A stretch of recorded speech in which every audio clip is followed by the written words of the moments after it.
ঝিনাইদহ ৪ আসনের সংসদ সদস্য আনোয়ারুল আজিম আনার হত্যাকাণ্ডের ঘটনায় ঝিনাইদহ জেলা আওয়ামী লীগের সাধারণ সম্পাদক সাইদুল করিম মিন্টুর ৮ দিনের রিমান্ড মঞ্জুর করেছেন আদালত। বৃহস্পতিবার ঢাকার চিফ মেট্রোপলিটন ম্যাজিস্ট্রেট আদালতে হাজির করে তার ১০ দিনের রিমান্ড আবেদন করে ডিবি পুলিশের সিনিয়র সহকারী কমিশনার মাহফুজুর রহমান। শুনানি শেষে ৮ দিনের রিমান্ড মঞ্জুর করেন ঢাকার অতিরিক্ত chief metropolitan magistrate Tofazzal Hossain.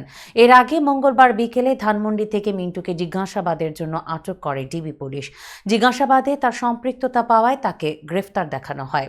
গোয়েন্দা সূত্রের দাবি, আনার হত্যাকাণ্ডের প্রধান হোতা আখতারুজ্জামান শাহীনের সঙ্গে মিন্টুর যোগাযোগ ছিল। এদিকে আনার হত্যাকাণ্ডে সম্পৃক্ত থাকার অভিযোগে ৬ জুন রাতে ঝিনাইদহ জেলা আওয়ামী লীগের ত্রাণ ও সমাজ কল্যাণ সম্পাদক কাজী কামাল আহমেদ ওরফে গ্যাসবাবুকে আটক করে গোয়েন্দা পুলিশ।